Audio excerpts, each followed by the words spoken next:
What's up, everybody? I'm Mr. Straight Facts. This show is called The Straight Facts Show. All right, now, or Mr. Straight Facts Show. Now, I want you guys to understand something here. Today, the federal court, federal judge, decided to block Trump's birthright citizenship. And you know, this is something that the Supreme Court, Donald's minions that are in the Supreme Court, voted alongside Donald to basically kind of like skirt the 14th Amendment. You know, they were happy a few days ago or so that they won this. They went out and bragging about it and things of that nature. Well, today, the judge put a freeze on it. Now, here's the thing. If he blocked it, but they think it was something that he shouldn't have been able to do. Well, what happened was that the Supreme Court left a clause in it that said basically that you can fight it basically if independently or class action lawsuit.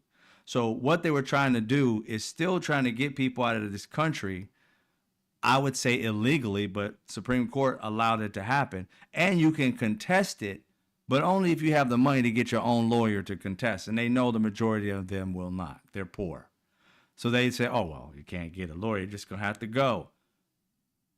Not unless they have a class action lawsuit. And kudos to the people the lawyers who have been working this whole thing. Kudos to those lawyers, because that's what they did. They filed this class action, which in turn allowed the federal judge to block Donald Trump's and his minions' birthright citizenship ruling that they got from the Supreme Court. Now, a lot of people are questioning. What's up, Mark D? How you doing? Just listen. A lot of people are questioning here, like what's going on? Why are they allowing them to the judge to block it when they said they couldn't have a federal court do an injunction across the United States instead of just doing it state by state? Well, that clause says you can do it by class action lawsuit. And if you got a class action lawsuit from different states, or at least one, I would guess, I don't know how they did it, but I don't know all the rules. I just know that if you have a class action lawsuit, that was the end to be able to have one that goes across the United States and not just state by state. So that's the situation. Now, everyone's talking about they're going to appeal it. Okay, I understand that. But I'm not a lawyer, so I don't know what they can and cannot do. But my question to a lawyer, if I have one here, and I couldn't get in touch with one today to be able to ask the question. The Supreme Court has already ruled on this. Why would they take it up again?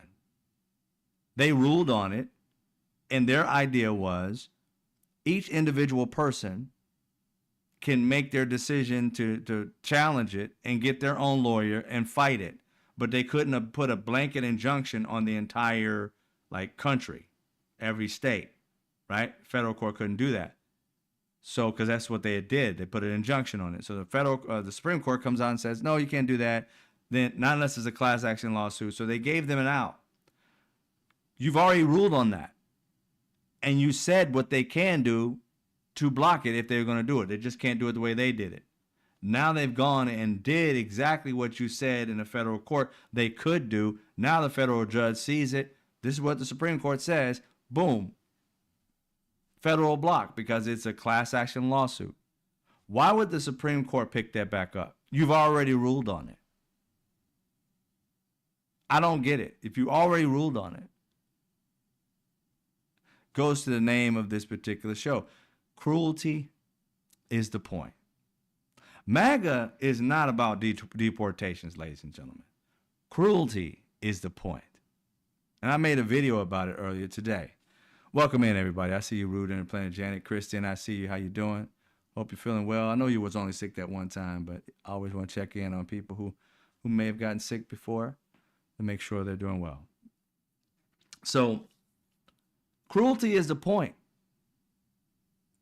Because they've already went through it.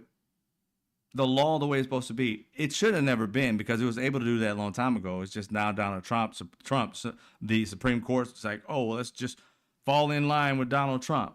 And I heard someone say today, it's not about loyalty to Donald Trump anymore. It's beyond loyalty.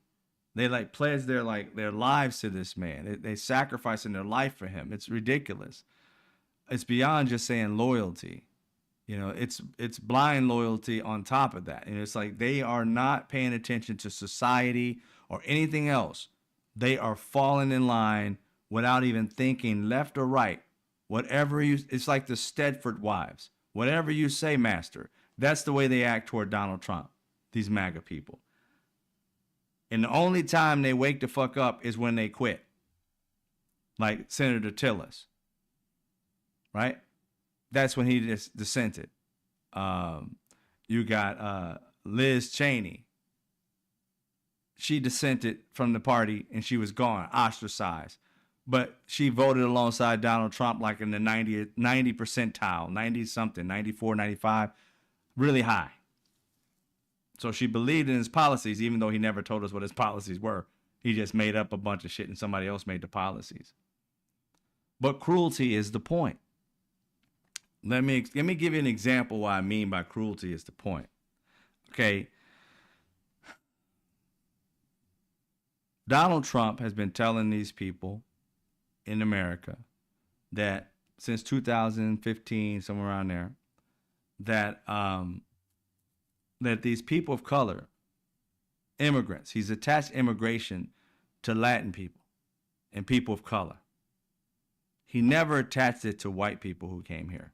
If you notice that, from 2016 on, he hasn't said one derogatory thing about white immigrants here overstaying their just due, breaking the law. Not one word. He hasn't gone to their communities and snatched them up. He hasn't sent police to areas where white people who are immigrants here and have overstayed their stay. You don't see officers in white neighborhoods mounted on horses. None whatsoever. So it's not about getting the immigrants. It's about getting these brown and black and other immigrants, not the white ones. So if you don't think this country is racist, pay attention to whom they're snatching. Pay attention to whom they're dehumanizing and criminalizing. They brought South Africans here. Turned out one of them killed his wife or his wife died somehow. White dude, possible murderer. You brought him here and he's free to do whatever he wants to do. These people have been following the process the entire time, most of them getting taken from courthouses and from whence they're following the rules, paying their taxes, raising a family, property taxes, all that.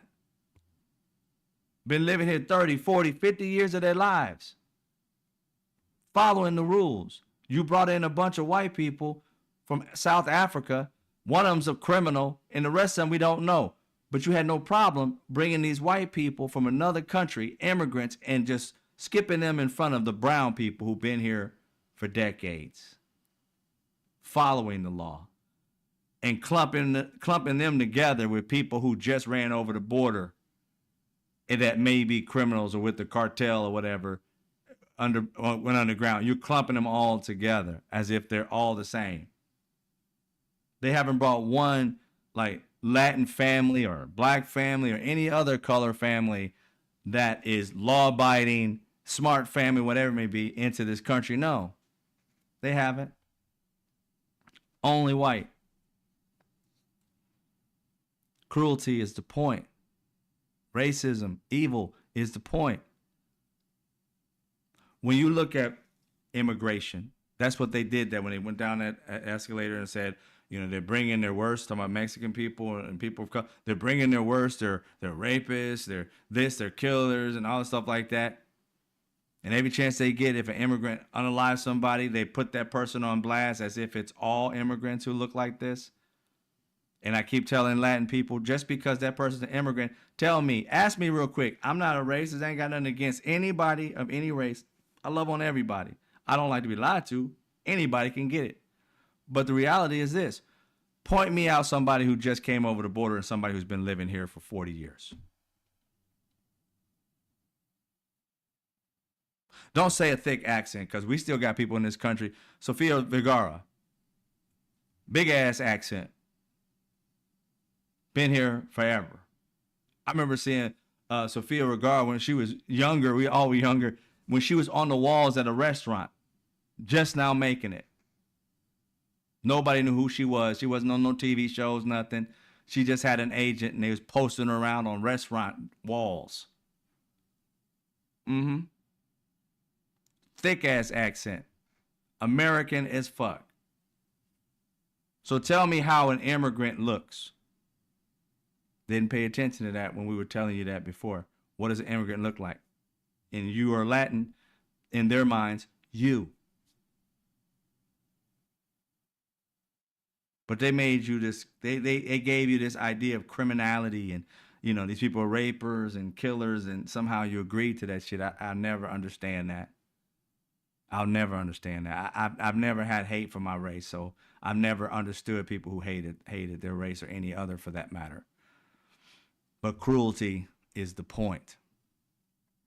They got you and other Americans to hate on these people that are criminals, and then they started to conflate them.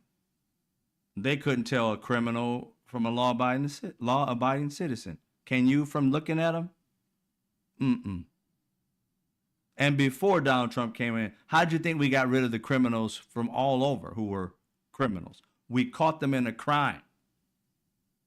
Or we had witnesses and we got them out. That's how we did it. How are you doing it now? Snatching up people with masks on and shit. And not even trying to take them through court. Trying to bypass it all.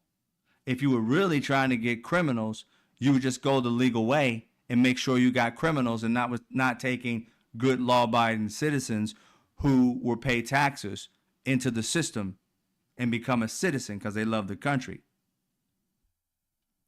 That would be the right way to do it. We wanted immigration reform, not, punish people. Even being here, quote unquote, illegally is a misdemeanor. Prior to Donald Trump, if you came here and you broke the rules with the misdemeanor of being here, and usually when you come here for asylum, you're here, you're undocumented, but then they give you all this information, you stay here, they tell you got to see your lawyer, see the judge every so often, and that's why people have been here so long. The system takes forever. But once they determine, oh no, your asylum's not approved, they send you back to wherever you came from, whatever country you came from. If they find you back in the country after they've kicked you out, that is the felony. That is the criminality. And that's not what these people are. See, they understand that most people are ignorant about these things. You got to look it up to figure it out. So people have anger and hate because they throw a bunch of bullshit at you. They're getting jobs that you want. You don't want them. Even if they paid well, you still wouldn't want to be out in the sun picking food or fruit by the pound and get paid by the pound and not the hour. Some of them get paid by the hour, but you got to work like crazy because you get paid a little bit of nothing.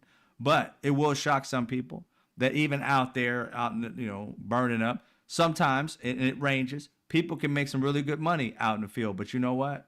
That's those people who are busting their ass. And most Americans, if you watch, this is a show that was on, I saw about last year sometime, where this white gentleman, and it wasn't like a negative thing. It was really kind of appreciative of farmers or people who work on farms. And he went to the farm and he wanted to see what it was like to work at these farms. I think his thing was picking apples or oranges or something like that. And they got paid, I don't know, it was about a pound or something. So they was like showing him and how he had to do it, go up in a tree and pick up in a tree on a ladder or some shit, right? And these Latin people, even young Latin people, you can tell possibly immigrants, but they were Latin people, were looking at him and kind of chuckling. They were nice, wonderful people, it seemed. They're very nice to him. His white dude was up in the tree working his ass off, ladies and gentlemen. He wasn't like just sitting around, camera watching them, just nonstop, doing all this shit when they cut back and forth. By the end of the day, this food had like one or whatever bushel. I don't know the exact differences, but I know theirs was multiple. And the thing is, you had to get so many pounds or whatever to get paid in that day or whatever. He didn't make it. Everybody else, even the little ones, they shit was full. You do all that and not get any money, or get little money, or get like 30 cents an hour for doing it while they're over here making $15, $20 an hour. But you guys see how hard these people are working on an everyday basis. Most Americans will not do that. Even Americans who are in jail will not work that fucking hard. No. You guys got to understand something. Working on a farm is a special human being. I used to have to work on it when I was a kid, just hang out with my cousin. It wasn't like I was forced to, but it's like, oh, okay, come on, help these people out. We come and help them out. That shit is not easy. And I did mine in Mississippi. Blazing sun, okay? Blazing. So it's not an easy job. Not everybody can do it. Just like anything in life, not everybody can do it. I can't fly a plane. Don't want to. Can't do it if I tried. Certain things, if I tried it and did, I'm sure I can be okay, but I won't be great at it because it's not something I'm passionate about. But I can get by. But who wants to just get by? Because then that's just going to be just getting a little money or whatever and barely living and check to check, if that. But cruelty is the point. These people working these farms, ain't nobody going to want to do that shit. Not Americans who are sitting there saying, you know what? I'd rather work at McDonald's for $25 an hour than work on a farm for $17 or $18 an hour. At McDonald's, I work 40 hours or 32 hours a week. Over here, I may work 60 fucking hours a week and still won't get a check that's the same or equivalent to working at McDonald's for 32. Who you think are going to be working at the farms? Not an American-born citizen, not even a prisoner.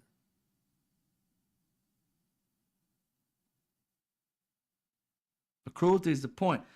When I talked to MAGA, and I made this video for MAGA, not this one, but earlier, I mentioned MAGA in it because I want to speak to them. I said, you guys, you keep on talking about you want this immigration thing because, you know, taking your jobs. I just showed you what their jobs are. Do you want them? Then go take them.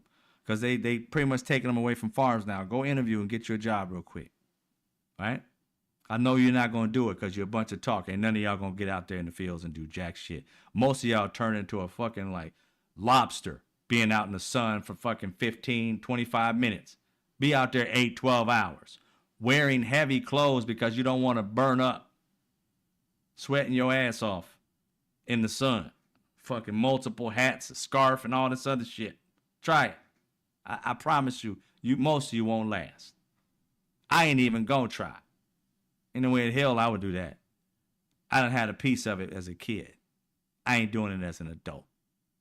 Not that it's not a, honest job. It's just that there's better options for me. And for anybody, when there's better options, you're going to take the better option. You ain't going to go backwards. Right? Exactly. So cruelty is the point.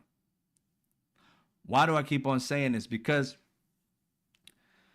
if it was about immigration and immigration alone, and you wanted to get these people out of this country, Donald Trump tried it the first time, wasn't very successful. He was more mean than he was successful. There are kids out there right now that still don't know where their mothers are. There are mothers that don't know where their children are. Their children are. Because of Donald Trump's meanness. That was cruel. And they forgot about it. They dehumanized babies that were brown skinned. They dehumanized them. They don't give two shits about those kids out there probably in the slave trade, sex trade, dead, or owned like a slave at somebody's home. Or maybe God, raised by a great family and doing well and going to college or whatever it may be, but because it's been some years now. That could be an option. And hopefully that is it. But they don't know who their moms are, and their moms don't know where their kids are. Probably don't even know what they look like now because they was babies then. So Donald Trump becomes president again, and you guys think that he was great at it. I wanted them to know that cruelty was the point. It's not about deportation. Why? Because if you wanted deportations to be the number one goal, President Obama humanely, quietly deported more people from this country than any other president in American history.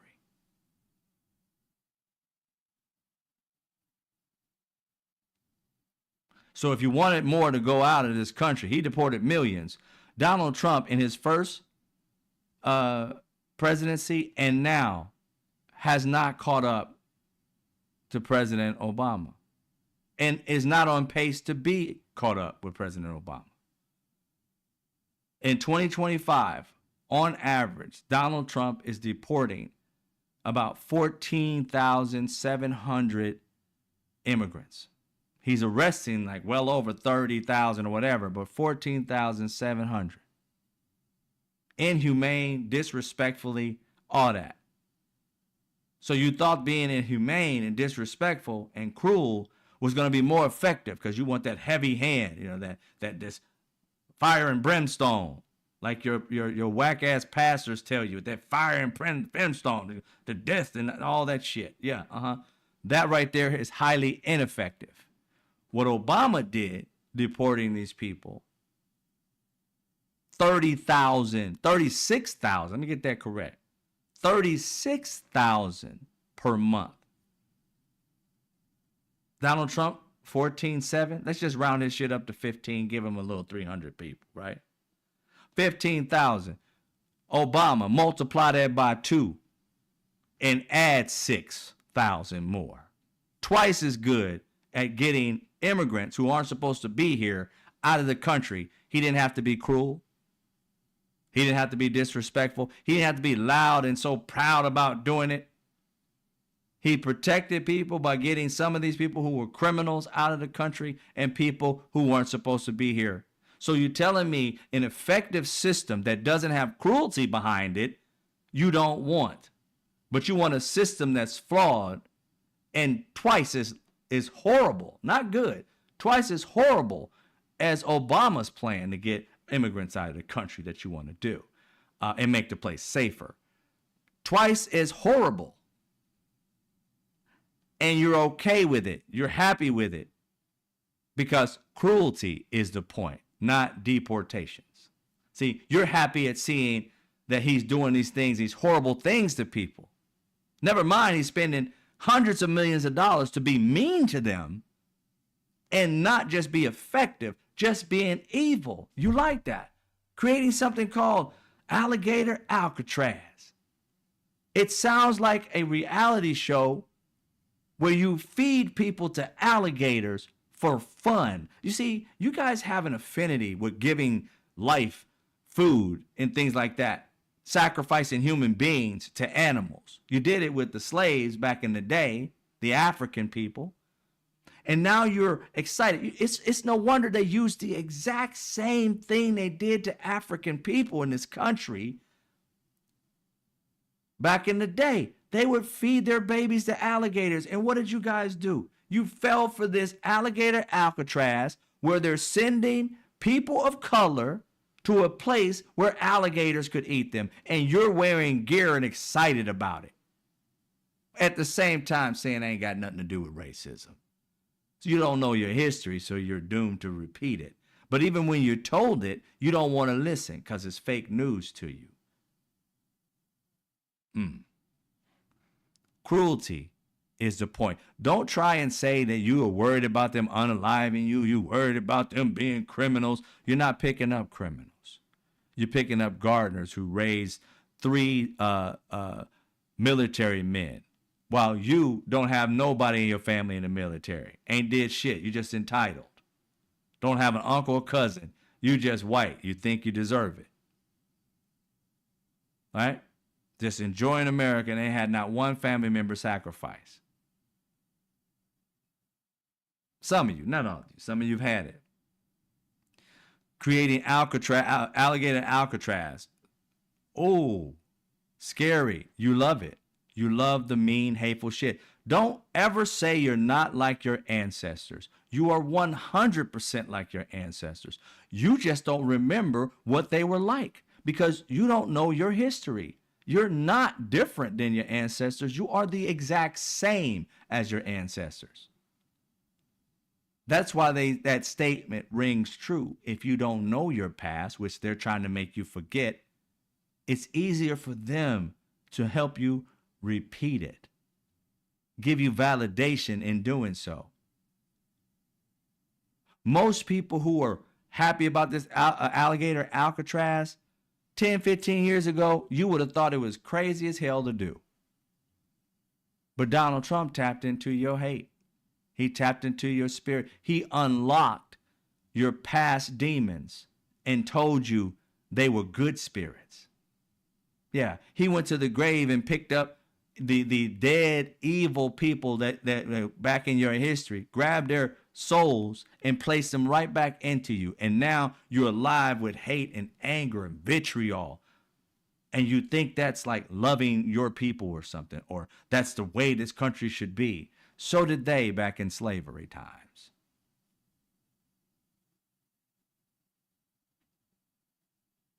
So much hate, but you just don't want to admit it's hate. You call it patriotism. Cruelty is the point. Thank you, DJ, for the donation. Able-bodied work with work farms. I'm going to talk about that. Who do they mean by able-bodied? We're going to talk about that, DJ. Thank you for the $20 donation. We're going to talk about that in a minute. I got that coming up pretty soon. But the cruelty aspect is the point, ladies and gentlemen. If they really wanted to get rid of or get immigrants out of the country who are here illegally, who are criminals or anything like that, you would follow President Obama's plan. It's still in the White House somewhere, not unless they done burned it. Still there. Or they can just ask President Obama, to send them a copy so they can learn how to do this effectively. But see, again, that's a black man telling white people how to be effective at doing something they don't know how the fuck to do, but they want to call it merit just because of the fact that they don't want somebody of color to show them up. But you don't have to have somebody of color show you up. The stats show it. You're at 14,700 in your first year, in your second term, and Obama was into the millions already, and you haven't reached that, bruh. The stats show it. The merits show it. That you, Donald Trump, MAGA minions, are subpar to Obama. Keep on hating on him, but you always hate the king. Somebody who's better than you. You always hate it because you try to reach him and you can't reach him. You're always like a good half a block away from Obama. You keep seeing him. He keep turning the corner, and it takes you too long to get to the next corner that he's 40 miles a fuck ahead of you before you even turn. That's the part you're pissed off about. And that's what I love so much, because every turn you guys make, every little evil thing that you do with the cruelty and shit to try and make yourself look like you're effective, you're a bunch of clowns. Look at what you're doing. Nothing that you've done is better than Joe Biden or Obama at all. Hell, I can't give it to Bush because he took us to a recession, and this dipshit took us to damn one too, Trump. So way better. Democrats blow y'all out the water. There is no way in hell you would ever catch up. You're so far behind, you would never catch up.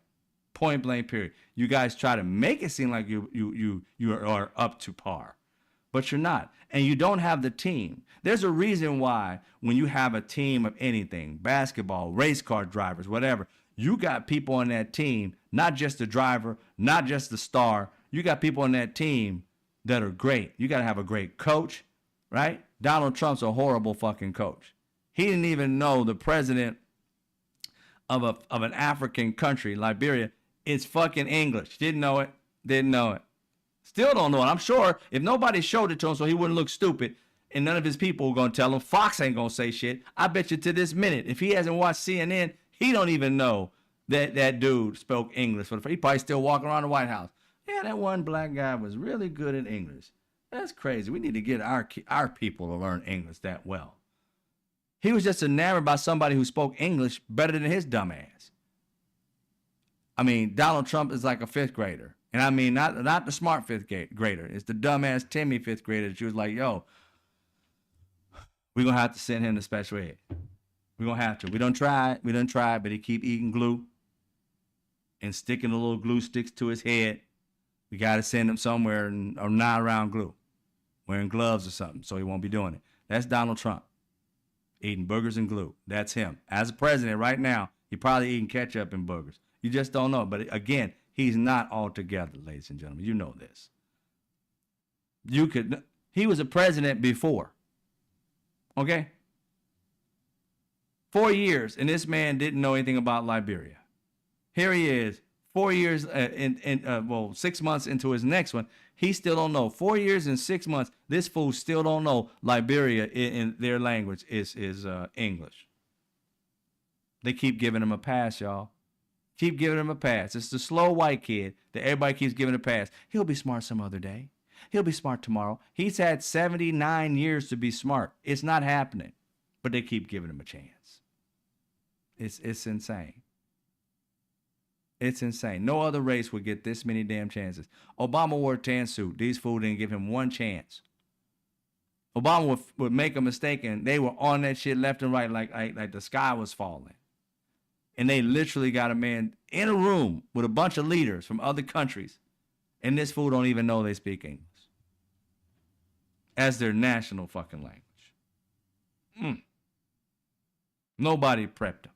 I mean, Fox wasn't in his room, making him acting it all out and shit like that with all the people. I know they're supposed to get him a writer so they can write it like a Fox News or whatever the hell, and they can act it out for him. And the bad guy went boom, and that's what they need to do for him. Bad dude, boom, and then we go here, and then you go under the bridge and through the woods and get the backpack. I mean, they got to do that shit to this fool.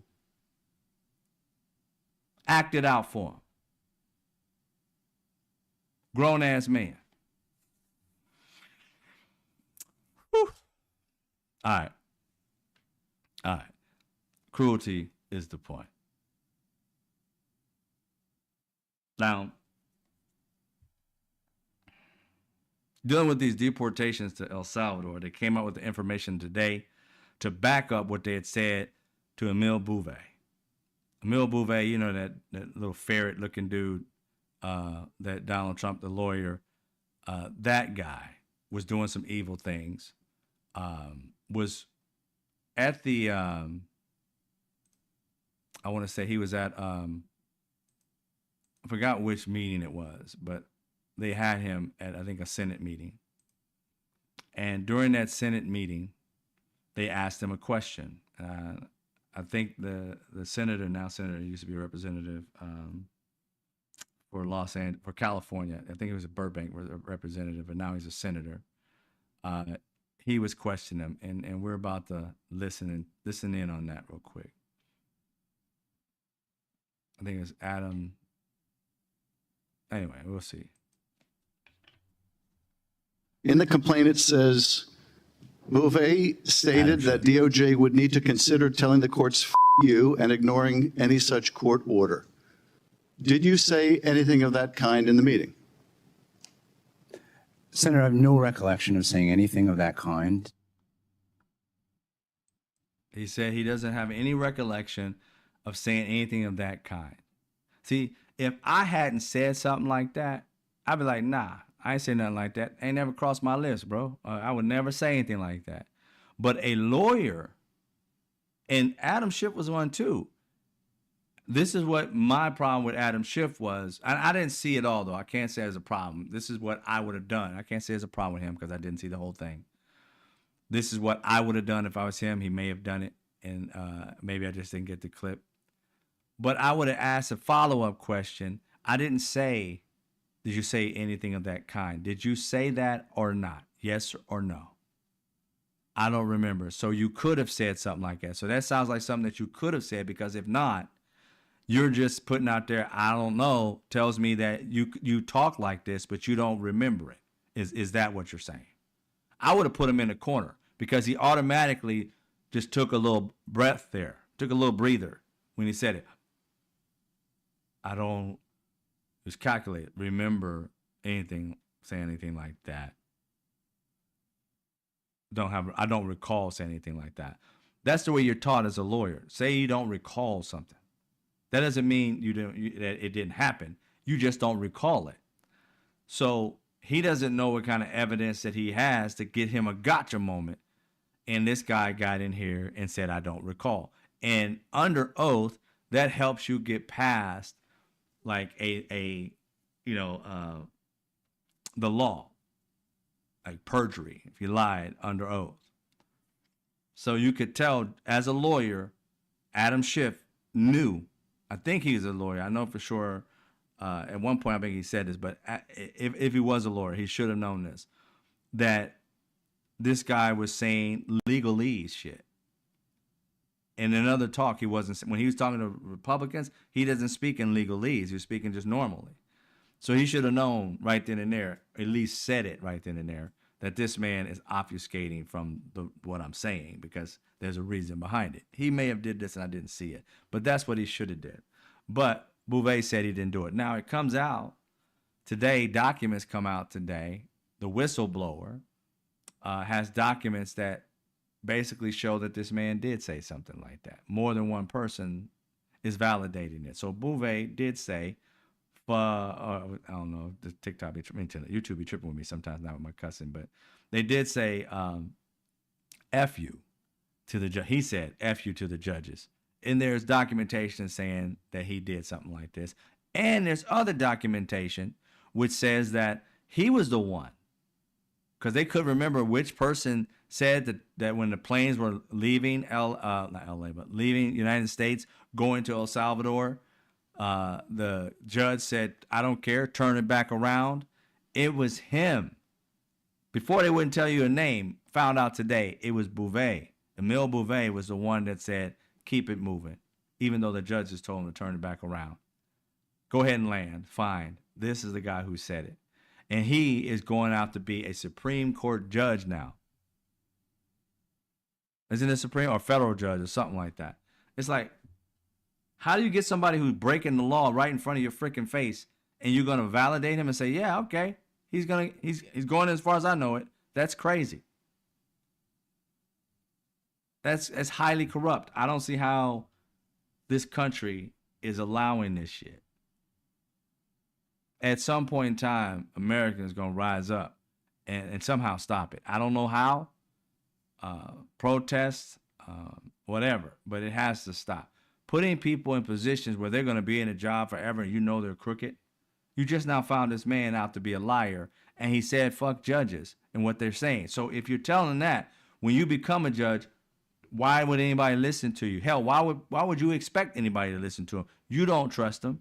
Why would we trust you? I mean, it's craziness. All this stuff is just insane.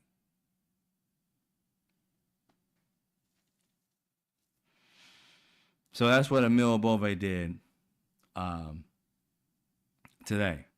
Well, this is what the letter came out today about the whistleblower, about him doing that.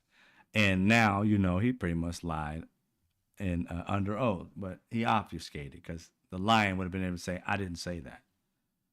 But he should have called him with that and said, does it sound like something you would say, though? Because, I mean, if you don't recognize it, why would you not recognize that you don't speak this way? This must be in your vernacular for you to be like, could have, but I don't remember it.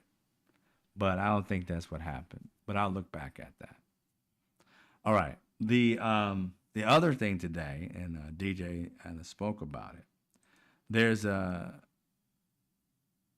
secretary. Her name is Brooke Rollins. And she came out and spoke a few days or so ago. And this Brooke Rollins, I'll let her speak for herself, and then we'll come back and we'll discuss. All right? Ultimately, the answer on this is automation, also some reform within the current governing structure. And then also, when you think about, there are 34 million able-bodied adults in our Medicaid program. There are plenty of workers in America. She said 36 million able-bodied Americans who are on Medicaid recipients that could work in the farms. Now, we've said something about this before, I think last week or whenever this happened. But in the farms, she wants these Medicaid workers to go to the farms. Now, I want people to understand, if people watch this at all, you'll see. She said 36 million. And the understanding of how to break that down, I got a few slides to be able to do that. And then some other stuff I just have the notes of, and I'll let you know.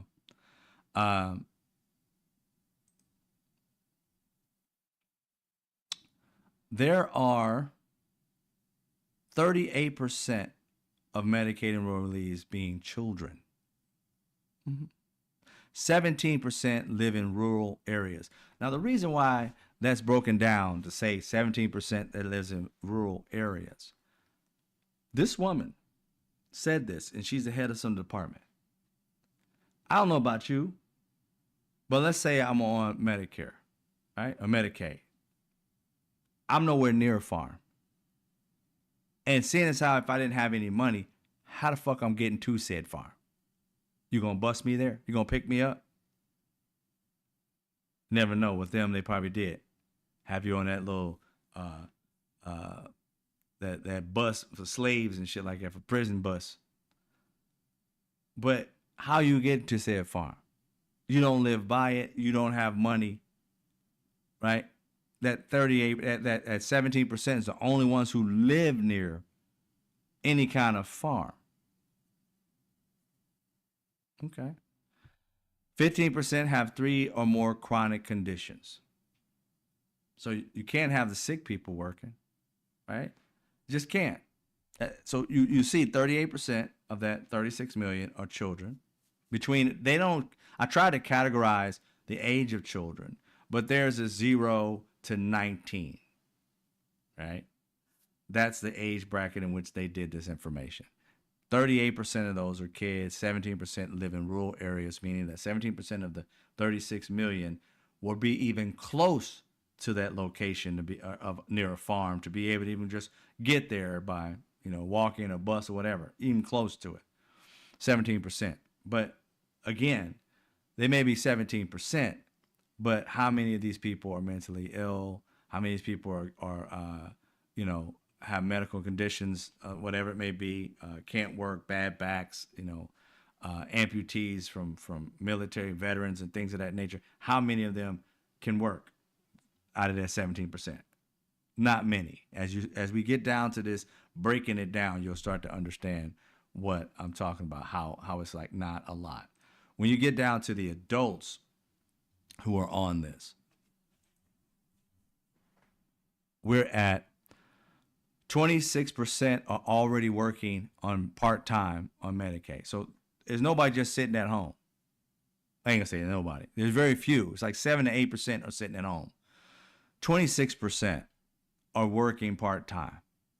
44% are working full-time, which means we don't have a living wage in this country, which means billionaires already knew this because they sent the jobs that were living wage overseas way back when Reagan was president. They did it again when Clinton was president. They keep on doing it. It's just now they're talking about bringing it back, but they're just trying to soothe the people who are mad that the same billionaires used to send your jobs away. Now all they want to do is talk about bringing them back so you can be in their pockets again, when they're really talking about another place where they're going to cut you out instead of talking about cutting you in. Now they want to bring back industry, not for you, for the billionaire. They want robots to do it, and they want you to sacrifice your children to do it and work slave wages, or at least minimum wage to do it. That's the new job they want to bring back. Not for you, mom and dad. You're still going to be broke. The kid is going to be the one, supporting y'all now? The ones who are poor, they're going to want your kid. Those are the ones whose kids, their parents that say, you know what? I want my kid, and we all do. I want our kids to do better than us. So you want your kid to be a kid, even if you were poor. My mom the same way. We grew up poor, single mom, 3 kids. She wanted us to have, not be of the have-nots. So she sacrificed so that we can go to nice places. Now you're trying to tell me, even when we got jobs, it was getting jobs that every kid was getting. Not sending your kid to a farm that nobody wanted to do out in the middle of nowhere. I mean, there may be some who like farming. That's fine. I got nieces and nephews that love farming. But I'm saying the majority of people are not. And they want you to sell your kids into slavery. Who wants their kid doing that? Because again, the majority of people on it are kids. 38%, one section. The majority of one section. There's no 50%, no 63% of other people. The biggest majority of all the group of people, the biggest hunk is 38%. All the rest of it is broke down between people who are, Well, part-time and full-time workers, you add them together, you get more. But that's a whole other process. But we'll look at this right now. 30% are not working. Of that 30%, somewhere around 6 or 7%, somewhere around there, are actually people who don't have jobs and looking for work and can't find it. Okay? Now, those are the graphics that I have for you. But what the information that I got also, I have to read it for you because I didn't have any graphic for it. I wanted to get the breakdown. I wanted to look a little bit deeper and find out more about that 30%. Okay? So that 30%, you understand, 30% of it, I'm trying to break it down. So 30% is 100% of, I hope you understand what I'm saying. If I say 100% of 30%, right? I'm going to break that down where that goes to. Okay? So if you got 30%, 10% of that would be 3%, right? So as we go down. So anyway, or less than that, I said 3%. But anyway, here's the thing. 64% of that 34% are working full-time or part-time. 12% of that 30%, right, are not working because they're caring for a loved one or loved ones, right? Of that 30%, 10% are not working due to illness or disability. Now, let's look at, how did I get that? That's crazy. Give me a second. I want to use my calculator real quick.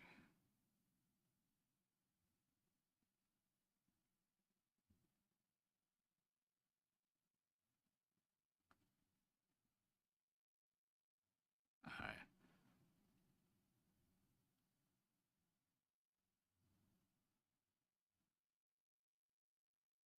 All right. So you're looking at out of that, let's see here. Get this.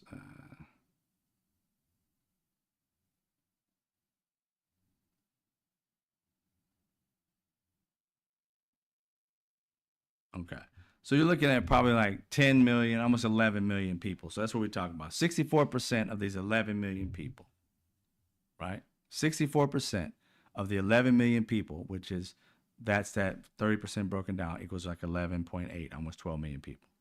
64% of those are working already part-time or full-time. 12% are not working because they're caring for loved ones. 10% of that 12 million are not working due to illness or disability. And 7% of that 12 million are not working for reasons including being retired or unable to find a job. So that 30% is made up roughly of, just, we're looking at people who can't work, people who can't work due to somebody being ill or themselves being ill, retired, right? Or being caregivers. And you only really have, of the 7% that are not working, that 7% equals retired people and unable to find a job. So you're looking at retired people, split that. And let's just say that's an even number because it didn't give me the actual percentage of that 7%. They just categorize in retired or unable to work, right? So if you're retired and unable to work, you're looking at a piece where it's like, okay, where are these people going to work at? They can't. So we're going to put them on it and they don't have to have any qualifications. All right. So where do you find anybody that's able to do farm work that's under 65, of course, because they're retired more than likely, and you're looking at about 7 to 8% that are out there looking for a job and can't find one, right? And even if that was a situation that you were going to try and get those people from,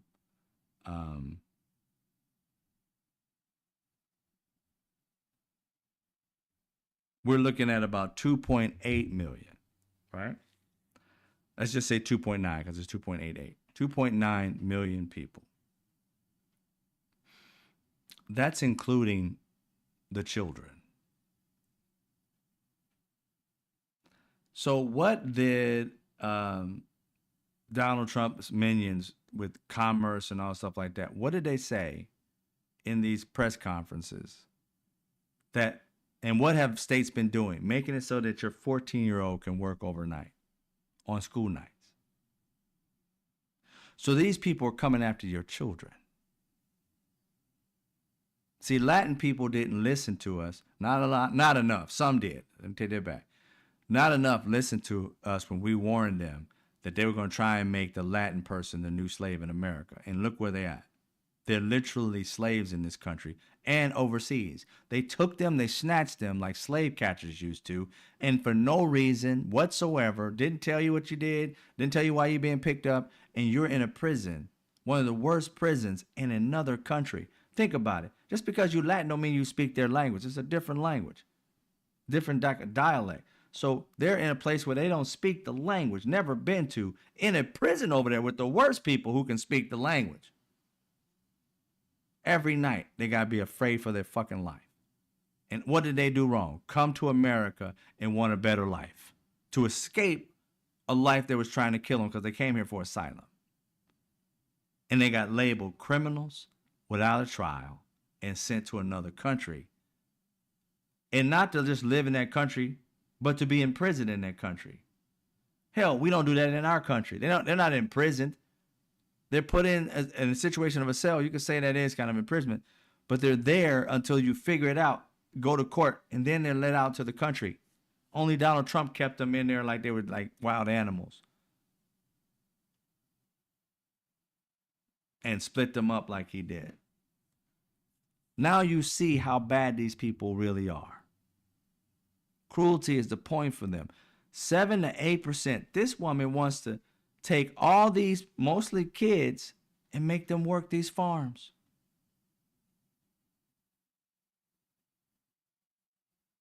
While they're in school.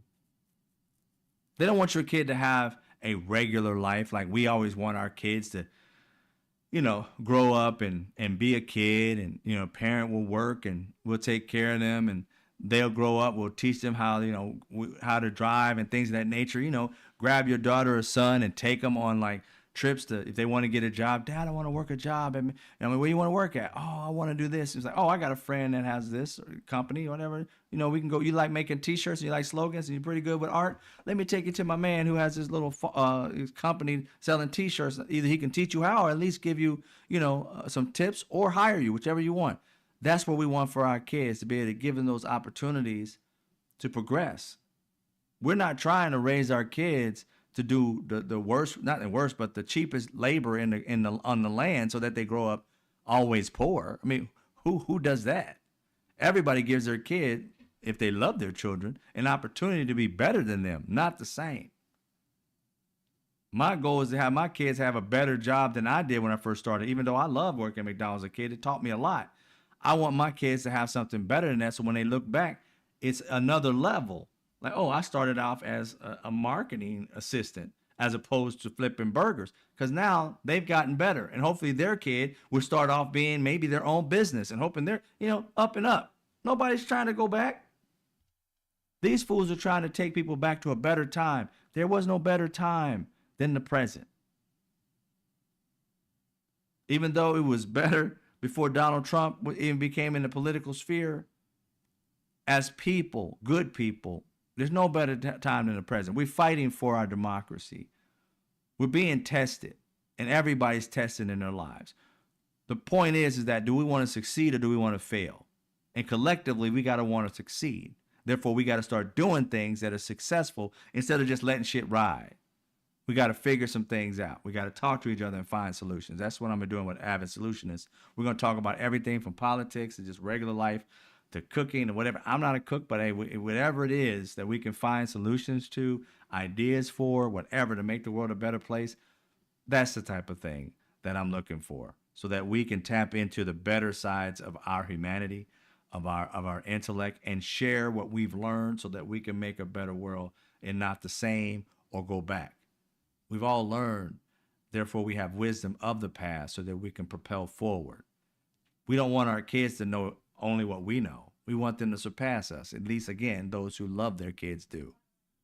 right? It's not a competition. We're on a mission to make it better each and every generation. I don't want my kids going back toward, my 4 generations from now, my kids are back into enslavement. Ain't nobody trying to have that. We're trying to be ahead of the game, not behind it, right? So this Brooke Rollins is out here doing some crazy shit. Talking about, I'm going to put your kids in prison. What?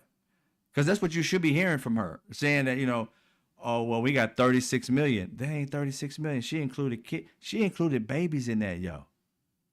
You would think she would have did her homework. 36 million are people from 0 to almost dead from old age. And she included them all. She called every last one of them able-bodied. From 0, just popped out of the womb, that's an able-bodied person, because those are the people she included that are on Medicaid. 0 to 100. And there ain't no 100-year-old out in no field, ain't no 0-year-old out in no field. So you got the numbers all fucked up, miss. And I don't understand. It's the same thing. You got most Americans fucked up. Ain't nobody going backwards. Everybody has had either family member or ancestors that started out that way. Out in the fields or doing something. Every immigrant that came here with nothing started out with the least. And they worked their ass off so their family can move up in life. There's nobody who is in this country right now, Medicaid or no, whose family members was on a farm down in the past, right? They came to this country having nothing and moved their way up. None of them want to go back to where their great-great-great-great-grandmother started.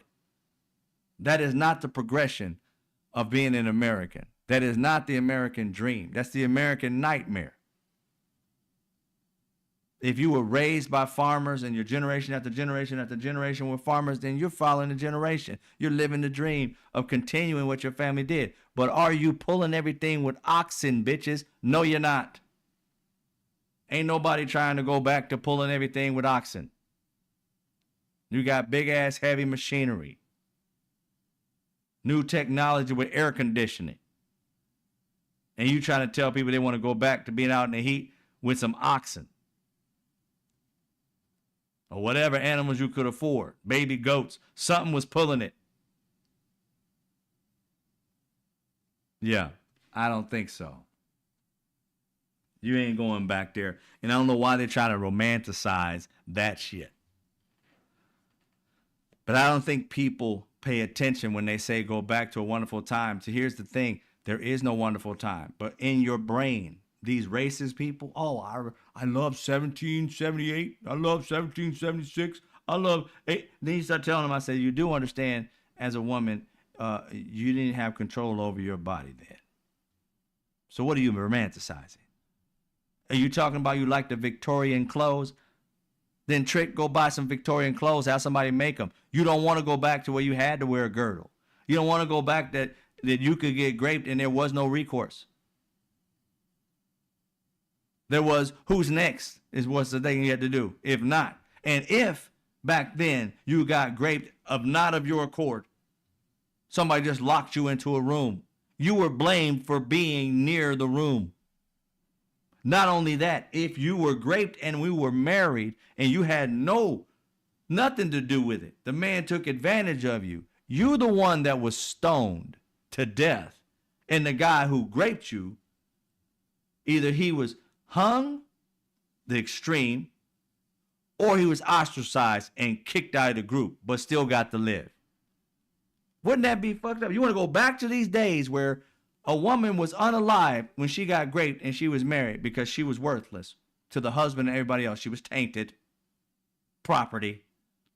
And the dude who did it got to still hang or be unalive. He had a choice. He had a range. Be ostracized, maybe welcomed back by the king, whatever, later. Depends on how useful he was. If he was a person with a high skilled trade, they would have kept him. But you, throw her outside real quick. And who's the biggest people that can throw the fastest rocks? Oh, they're the big dude. Yep. David, Goliath, all them. Yeah, go out there hurling rocks at her. Do you know how hard and how many times somebody got to throw a rock at your ass to kill you? That's what they romanticize. They be killing me, dude. Y'all don't be paying attention. Oh, I love the clothes. Oh, Jesus. And the reason why I got that is because during Donald Trump's run for presidency, that question was asked by a lot of people. Remember, I had to watch all that stuff through Trump Whisperer, translating stupid. I watched a lot of this shit, and it was like, hey, what year did you like? You want to go back to the past? There was, oh, I love the Victorian clothes. There was a literal person that said that shit.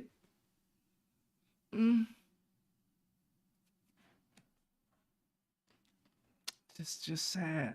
Just sad. All these people.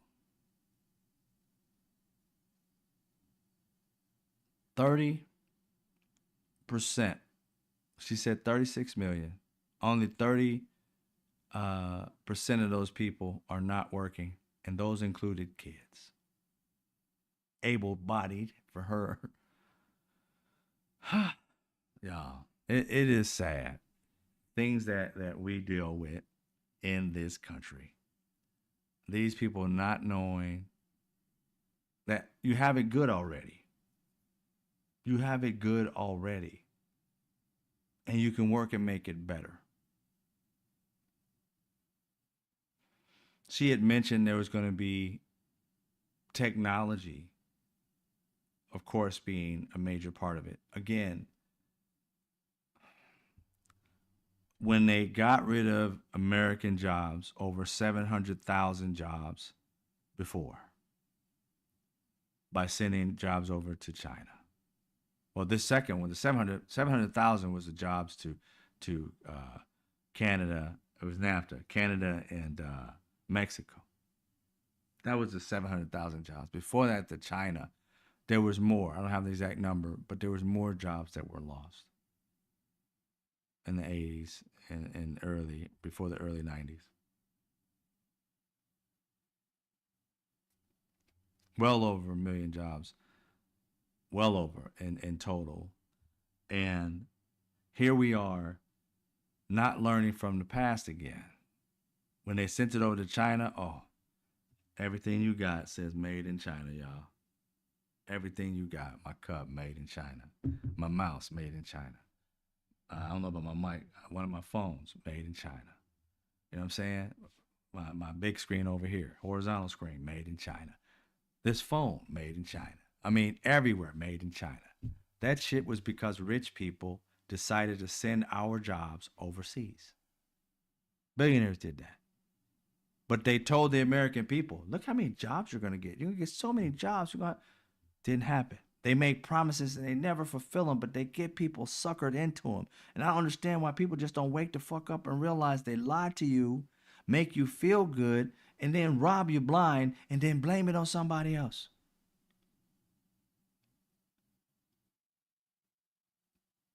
How is it that these parties keep telling you they're going to do something for you? You still don't have it, but you're mad at everybody except for the people who was paying the party.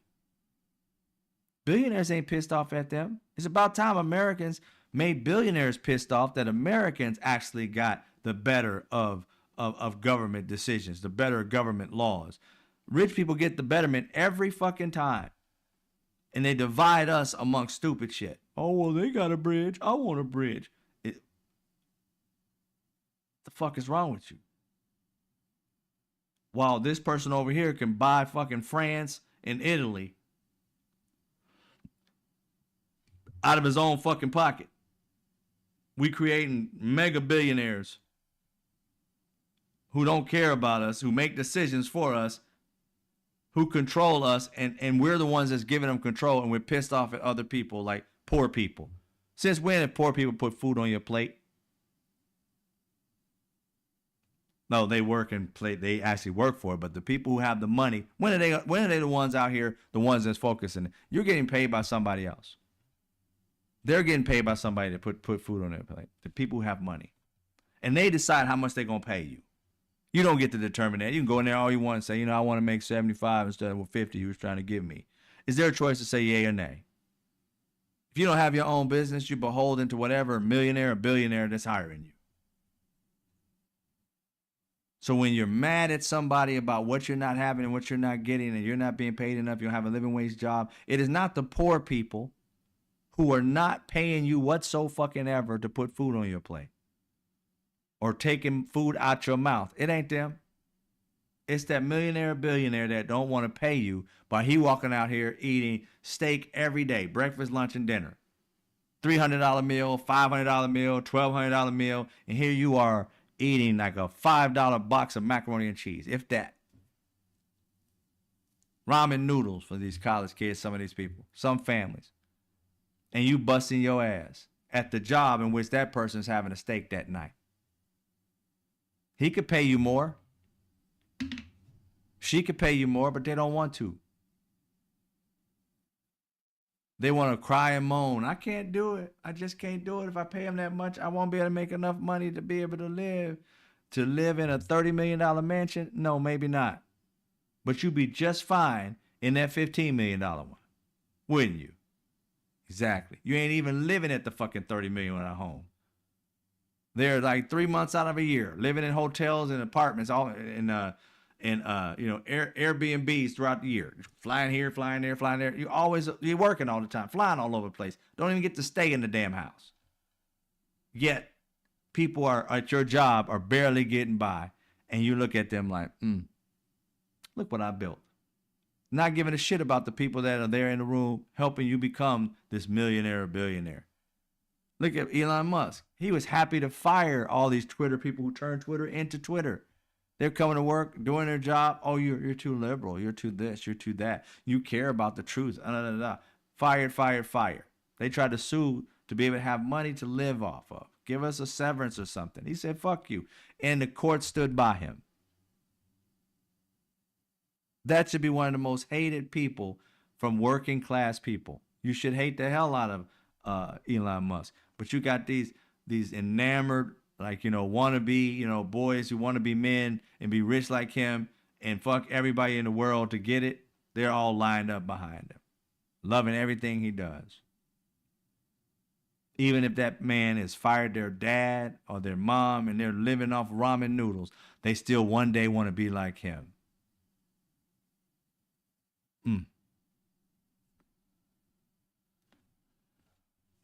We will all overcome this, Demetrius. You are right. It's a hard road ahead, but I believe we will overcome this. I think we will too. I think that we are very, it's not a situation that nobody's indestructible, but together there are things that we can do to win. You know what I'm saying? And sticking to it and listening to it every day, trying to figure out ways. And like I said, I'm going to start doing the Avid Solutionist. I'm still working on it. I'm going to work on it once I get finished with this. I put in whatever hours I can each day. Sometimes it's 3, sometimes it's 6. Depends on if I go to sleep really, really, really late, 3, 4 o'clock in the morning. I might get like 7 hours into it sometimes. But I am very adamant about putting out solutions and us actually following or at least gaining information from the solutions and implementing them for our lives, whether it may, whatever it is you're going through. But also coming into an agreement of like, what are the things we want in life? You know what I mean? And individually and collectively, and help each other get them. Why wouldn't we? Why wouldn't we? And I ain't talking about necessarily with money. It's like, you got connections, you got skills, you got trades, you got friends and connections. Anybody can help anybody if they're in the process. You see a young man trying to start a business and you know something about it, counseling him and her how to get funding, or counseling him and her how to, create a logo, or resources that you use to do what you're doing, or whatever, how you got your loan. We can always help out these individual people to be able to help them move forward so that they're in a group of people who care, and hopefully by giving them that same nurturement that they would pay it forward and not be of the mindset of how I fuck over people, therefore I rise. More like how I love on people, therefore I rise. Our society, the way it is, if you're not cutthroat, you're not rich. And that's what a lot of people believe. And I truly believe that's because we've allowed that to be. If we actually were active in making sure, or even creating ourselves a process where we could measure whether someone's good based upon our interactions, so that you know you're working with somebody that, you know, let me, my light going off. You working at somebody like Justin, Just Listen podcast with Walt. He may have worked with somebody. He didn't give a rating and said, yeah, if you ever work with John, you know, Peterson, he's a killer guy, stellar, love him, you know, does everything. Then you know you got a resource that's loyal, that does the job, you know what I mean, and not like a ripoff artist. If we had things like this to be able to know who are the good people, and they don't even fuck with those people who ain't trying to help nobody. You know, things of that nature I'm always thinking of, but we'll talk more about that when I come up with ideas. I am going to be needing, I'll be sending it out here in the coming days and weeks about, you know, people who are having particular problems or solutions they want to have. And it could be anything in life. And actually letting me know by sending me a message or something like that, so I can look into it and be able to provide what I can to be able to help it. And then get other people collectively to talk in a room, kind of like a mastermind, if you ever heard of that. If not, look it up. Mastermind is like people coming together, and each person is being loved on each time. And what I mean by loved on is like, if you have a problem, and let's say you are a banker, let's say, I don't know where I came up with it, but a banker, and you're having problems because you have to get so many of your quotas, whatever, you need something, some ideas like how to get certain things. There may be somebody in the group who've dealt with banks, that used to maybe have owned a bank. You know, you never know who people are that can be able to give you some advice on whatever it is. Or if you're a plumber, or if you're an electrician, you can be able to help a young electrician know where to start. Like, you know, maybe the conventional ways are not always the best way. Some may become an apprentice to an electrician in your community. Somebody your mom or dad may know. Become an apprentice to that person and work your way into being an electrician, as opposed to going to, you know, some kind of college or whatever it may be. You know, you could work for somebody and, you know, get a license that way. You never know. But if you don't have people looking out for you, you'll never know. You'll always try to get at something at the same path. And there's multiple ways to get to the same path. If you want to become an electrician, there's multiple ways to go at it. It's not all the same, right? So those are the types of things that I think that as a community, we should start offering each other. Networking, like Just Listen says. And, you know, being a part of that group, that family, is trying to do stuff like that for each other. And not competing, more or less is compassion. It's like, what can I do to help? And you're not going to always, and this is one thing I learned in life, you're not going to be always the person that's going to be able to give that person or supply that person, or with any particular, you know, thing, because you're not always called to help that person. But then when, you know, 4 or 5 people down the road be like, I can help this person. It's when your spirit, or if you believe in God, whatever your higher power is, pretty much kind of anoints you and say, that's who I want you to help. And you will have everything to help that person. And it won't feel like nothing's being taken away from you. It's more like something's being added to you, because not only the person asking for it, but that person's spirit, that person's like creativity, and just that person's vibe will make you like attracted. Like, I got to help him or her because I feel them, I get them. And that energy is like, yeah, they're going to receive it. And not everybody's called that way for that person. I may see it, but I wasn't called. Somebody might jump in and be like, I got it. And so that's what that person was meant to be speaking to. Not me, not you, but that person over there. So that's how I've witnessed through life. And I think that's something I don't think everybody understands, right? We all have our own wisdoms. And a lot of times when we're young, we're seeking people to give us information, or we're seeking a mentor, and we don't know how to get one. Well, when you're in a type of group where there's loving people, mentors come a lot easier than when people who feel like they have to compete with you in some way or another. They always run the opposite way. But when you put love in a room, talent, and you know, compassion and empathy, sympathy, and, you know, just joy, everybody gets helped. Everybody gets helped, even if it's just a kind word. Even, I tell you, I've been doing this for a minute on social media and in rooms, like, you know, and a lot of times it's just text, like I say for TikTok, one of my lives, been doing it for like 5-6 years now. And I am transformed a lot when I just see people talking in a room, helping each other, and I ain't got to say nothing. I read it and it just does my heart good. I got blessed by watching them love on one another. They never met, only in the room where love was at, positivity was at, good people was at, and they protected each other. And I mean, I see it in here as well as I read. Those are the things that get me excited. Yeah, I'm so excited to see that, and therefore it gives me energy to continue to do it. And so that's what I'm gonna continue doing, is being able to provide, all of that, the energy, and look out for that, avid solutionist. I even got shirts. The logo is a light bulb, colorful light bulb, kind of a color of a rainbow in a way, but it just means creativity and a lot of energy, and boldness. Because I'm always a person who believes people are brilliant, and your brilliance should shine, and that's why I love the light bulb and the actual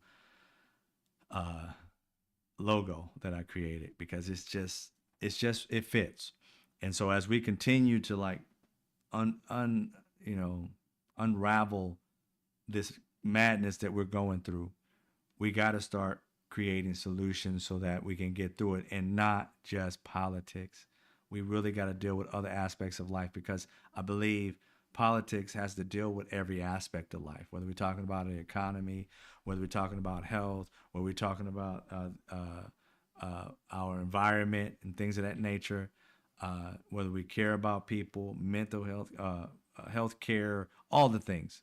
It has to deal with it all. And when we come up with solutions and care about one another, then we start to understand like what this person needs, what that person needs. And if we know more about it, we can't be fooled by people who want to divide us, because we've united around our problems and the solutions that we provide. If you had a place where you would go to where you always, if you had a problem, you can go and somebody in the room would either listen or provide a solution, then that's a utopia that I think everybody would want. Now, the thing is, doing something like this, it's going to be big and vast eventually, because I think people want to be loved on, want to be respected. They just got ways that they go about it. You got these, like, again, these MAGAs who are hateful, and, cruelty is the point. But they've been so damaged by feeling hurt and isolated, and nobody caring about them, calling them crazy and all these different things, because to me they are, but they don't want to come out of their shell, because that's where they're accepted, right? But if we can create this thing that I'm talking about, which we're doing now, people who are just in pain and need answers will break away from that isolation of who you are, how you vote, and deal with how you live life, how you love, how you deal with pain, how you deal with mental health, how you deal with success. That type of stuff is what we need. And I think all that other stuff will fall to the wayside if we start focusing on something like that. So I appreciate you guys. I mean, go in here and say my respects to all my subscribers. As you can see, how you can support the show down below. Any amount is fine. I don't know what they take, $1 or not, but whatever is fine. I appreciate every last thing that you guys do for me. Hopefully I provide enough value to you as well. Again, thank you, DJ, for the $20 donation today. I appreciate it. Like I said, I'm trying to get a new camera here too, so I'll take the donations, and I'm gonna get better quality stuff and try and build more stuff so we have a better show. I want to thank you, Kristen, for being here. I also didn't know. Demetrius, I don't know what that was about. I didn't get to see it. My first job after high school was Minnesota Fabrics. All right, Joanne Fabrics. All right, now Vera. Used to go to Vera. Being a creative, and my ex was a creative too, but hers was more in fabric. So we used to go to Joanne Fabrics a lot. That and what's the other one? I'm like, I haven't been there in a long time, but they sold like the like crafts and stuff of that nature. I forgot the name of it. But I haven't been since that particular place in a long, long time. You enjoyed the meditation? I'm glad you did, Vera. Yeah, the meditation, I love it. It's in learning about mental health. It's a good thing. Rooted in Planet Janet, thank you for being here. I already said Kristen. Who else? Swift Returns, appreciate you. What was that you said? I didn't see it. In Canada, we say, I'm pulling for you. We're all in this together. Our sloppy translation of Ubuntu. Oh, okay. Cool. I like that. Mark D, as always, thank you, brother, for being here. Who else we got here? I think I did say that. I did say that person. I think I said Mark D. If I didn't, thanks for being here, brother. You popped into my head when I used the electrician part. Even though I think you're an electrician, engineer, same thing, I guess, in the same area. Who else we got? Oh, DJ, thank you. I already said it for the donation, but thank you for being here. Let's see who we got else. Don't want to miss nobody. I'm almost at the top. I see you, Kenneth. And who else? That was it. That's it, I think. I want to thank you guys for being here tonight. Yeah, we are family, definitely, Demetrius.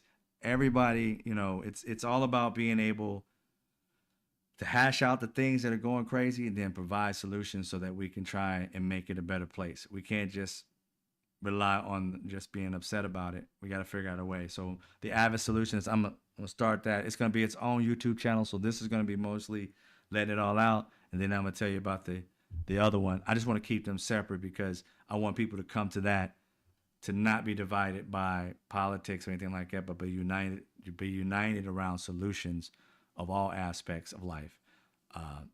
Each one teach one, each one love on one, make it a better place, a better world, to leave stuff behind for our children to be better and not worse. And that's what I'm going to do. But this is going to stay the political channel. That's going to be the solution channel. I know it's a lot more work for me, but to be honest, these are the parts of me that make me me. The dude that fights for people and their rights and tell people to fuck off. That's me. And like I said, I grew up, a lot of people may not have heard this story, but when I grew up, I used to get bullied when I was younger. I used to have, my teeth were all like gangly. I had like 175 teeth in my mouth. So that was a shark mouth. But I used to get bullied by that. But, I really it didn't affect me. Like, I got bullied, but I'd be like, whatever, walk off, not even pay attention to it. Because we used to do like snapping. People call it joning. We call it joning in Indiana. People call it snapping, the dozens and all that. So somebody was doing that to me. And in that process, I learned how to defend myself. So when people were talking about me, I did like the 8 Mile before 8 Mile was 8 Mile. I went home and I looked at myself in the mirror and I said, yeah, my teeth are messed up. And I just cracked jokes on my teeth. And I cracked jokes to the point where I laughed so loud, y'all. It was like I was at a comedy show. I'm like, why the hell am I laughing so loud? It was so funny. So I kept doing it. I'm like, man, that's messed up. So I got to the point where I recognized every flaw, every positive things. I'm very observant. I don't care if you limped on the left, limped on the right, one, you was lopsided, back, whatever. Your eye was off or anything like that. One eye was brown, one was blue. I was on you. So that's where I learned how to use the same tongue that I used to love to also destroy. And so when I came to school and, somebody pulled me out and did the dozens right outside the lunchroom, we called it joning again, and they just started going in on my teeth and everything like that. And I had a different demeanor this time. They knew, they always thought I'd walk away. They like, he ain't walking away type of thing. And I let the dude go in on me and bow, I kicked in, and it was my shining moment as a kid. I lit into this dude so hard, dude. He cried and ran away. And the straight up part about it, he was a jock. He was one of the football players, one of the best football players on the team. And get this, it was so crazy. His teeth were crooked too. But he was accepted through some football stuff, being a star and all that on the team. They let him, he was a good sports person. They let him go. But for me, they would just talk crack jokes. When I did it to him, that dude ran, cried, man, leave me alone. And I was just going out, who got next? I was ready to go. And that's when I learned I had a tongue to destroy. And, it's not funny, but it is in a way. So I've had that my entire life. So you'll see when I rip into people, I don't spare any expense. You know, when I say fuck your feelings, I get it in, and it may hurt you, but the reality is, I'm saying to that person, don't lie to me. I'm saying to that person, don't lie to him or her. Just be a good person. Quit being an ass. You know what I'm saying? If you think that you got something on somebody, you want to bully somebody, bully me, and see how I rip your ass apart. Because I've always been that defender, and it started with defending myself. And when I realized the respect and love I have for myself, that nobody could be able to destroy me again like that with words, but I could do it. Whenever I see people being destroyed by somebody and they can't defend themselves, it's my shining moment again. I go in and I fight. And it's my passion for that, because I can't stand to see anybody get hurt. Even they may not have the tongue to destroy. I do, but then I'll back it up. After I don't put that person in his place and hurt them, maybe they'll know not to do it again. And then at least when they see me, they won't do it again. So that's what I do. But then at the same time, that's because of love, not hate. I love people, and I don't like people who try to destroy people. And then the other part of me is always providing solutions and helping people who are good people. You good to me, I'm just as good to you. And you don't have to be good to me at first. You know what I'm saying? It's like, I'm usually the one who'll be good. You just don't have to fuck me over. But then, you'll start to see that I always got everybody's best interests at heart. If I have something, it's yours. If I have a contact, it's yours. If we're good people, why not? We're supposed to be here to serve one another, not destroy one another.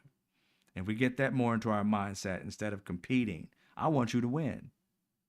You winning does not mean I lost. Not unless we're competing with each other. And that's why I don't compete with people in life. In games, yeah, we play basketball, we're going to go at it. That's where we're going to be competitive. But in life, I ain't competitive with you. I tell people all the time, every last one of us is brilliant. I have my own brilliance. You cannot imitate. Try all you want, but there'll never be another me. There'll never be another you. And every time I try to be brilliant at being you, I'm going to fail. Because I can never be a brilliant you, and you will never be a brilliant me. Ever. So why try? You can learn and grow by watching somebody, but no matter how hard you work, you ain't going to be them, because there's only one them. You're going to be a great you, a brilliant you. And that's why I look at life. You can't compete with what God gave me. And I will not waste my time and life trying to compete at your brilliance. My job is to look at your brilliance if I see it and actually add to it, not subtract from it. Because you can't compete at being me, and I can't compete at being you. I'm here to make life better for people, not worse. I gain nothing by doing negative things to people, other than the fact, if you do something negative to me, I'm going to get your ass back. That's where people get it twisted. They think because you're a nice person, you're a pushover.